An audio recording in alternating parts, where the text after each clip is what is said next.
జయ గురుదేవ్. మానవ జీవిత లక్ష్యం, గమ్యం, పర్పస్ ఆఫ్ లైఫ్. ఈ విషయం గురించి చాలా వరకు మనలో కనీస అవగాహన కూడా లేదనుకుంటాను. మనం జన్మించడం, జన్మ తీసుకుని రావడం, ముఖ్యోద్దేశం దైవైక్యం గురించి జన్మ రావడం జరుగుతుందనే విషయాన్ని తెలుసుకోగలగాలి. అయినను చాలా వరకు మనలో ఈ స్పృహ, ఈ జ్ఞానం కలగకపోవడం శోచనీయం.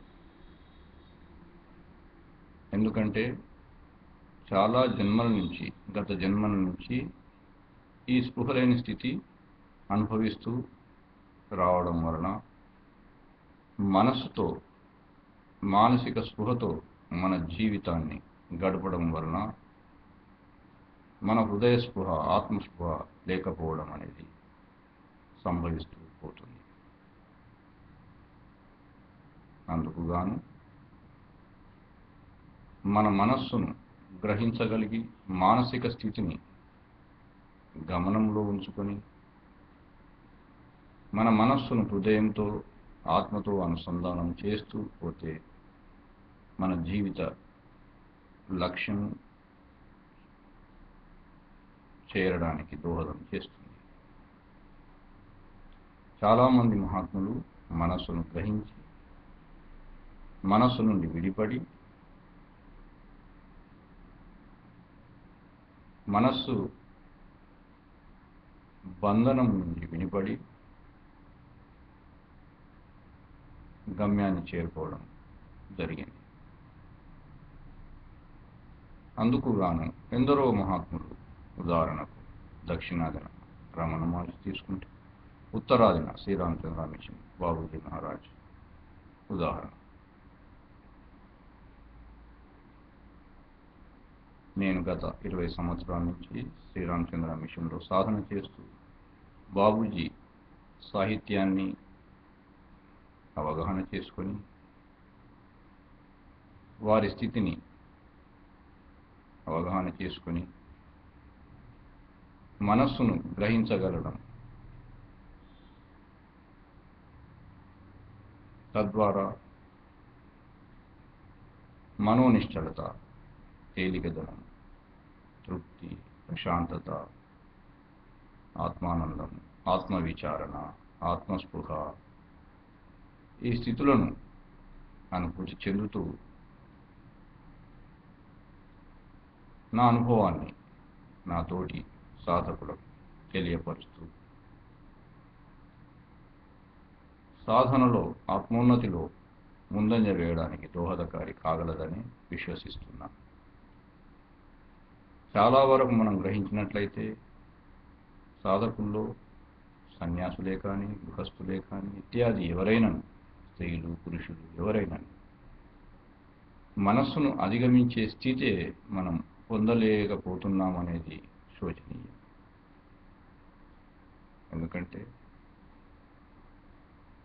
మనస్సును గ్రహించక, దాని నుండి విడివడక, మనస్సును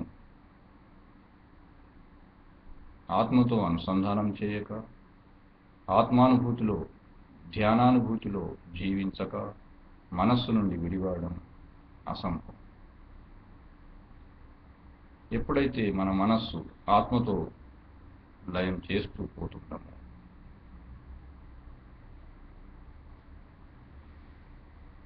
ఆ స్థితిలో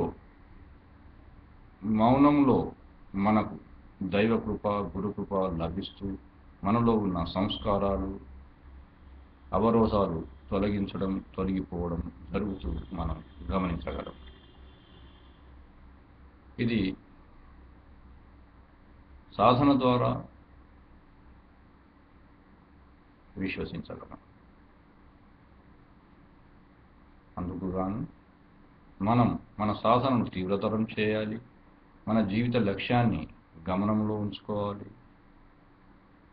మన కర్తవ్య నిర్వహణలో సఫలీకృతమవుతూ దాంతోపాటు ఆధ్యాత్మిక ఉన్నతిని కాంక్షిస్తూ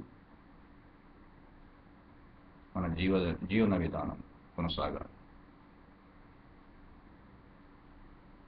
చాలా వరకు మనం ఆధ్యాత్మిక స్పృహ లేకుండా, ఆత్మస్పృహ లేకుండా జీవించడమే జరుగుతుంది. అది ఆత్మోన్నతికి ఒక అడ్డంకిగా ఉందని విషయాన్ని తెలుసుకోగలగాలి.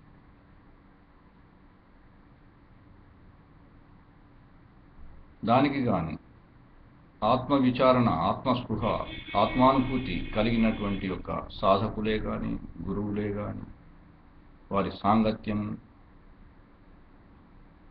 చేస్తూ వారితో మన మనస్సును సహకరిస్తూ మౌనం, నిశ్శబ్దంలో జీవిస్తూ పోతే మనం ఆత్మవిచారణ స్థితి అనుభూతి చెందేంత వరకు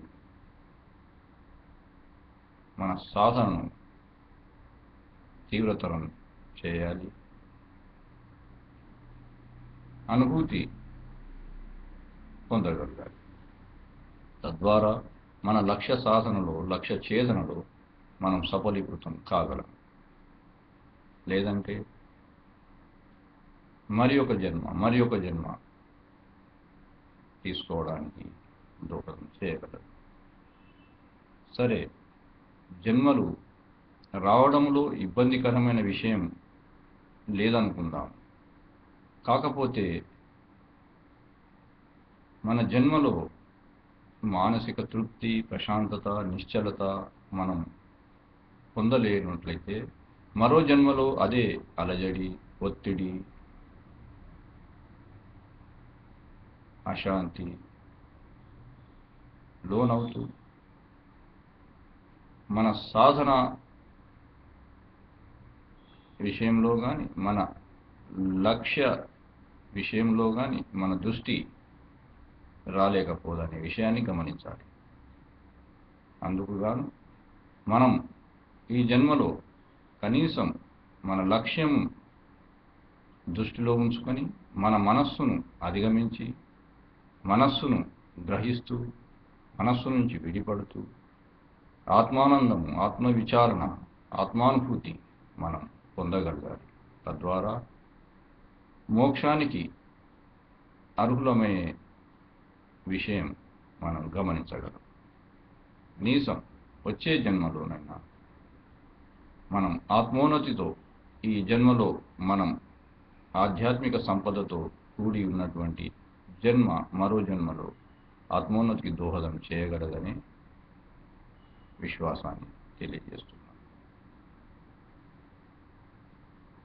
చాలా వరకు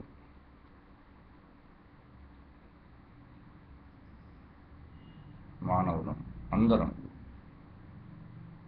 మన గమ్య స్పృహ, ఎరుక, దాని అవగాహన లేకనే ఈ జన్మ నిరర్థకం కావడం జరుగుతుంది. ఇది శోచనీయం.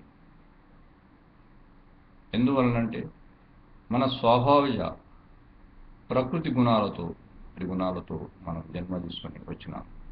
ఆ త్రిగుణాలను అధిగమించలేకపోవడంతో మన జీవిత ధ్యేయం అయినటువంటి దైవైక్యం మనం పొందలేకున్నాం. అందుకుగాను ఆత్మతో అనుభూతి చెందుతనే కానీ ఈ త్రిగుణాలను వాటి నుంచి విడిపడి వాటిని అధిగమించి మన లక్ష్యం చేరడంలో దోహదకారి కాగలదనే విశ్వాసాన్ని తెలియజేస్తున్నాను. జయ గురు.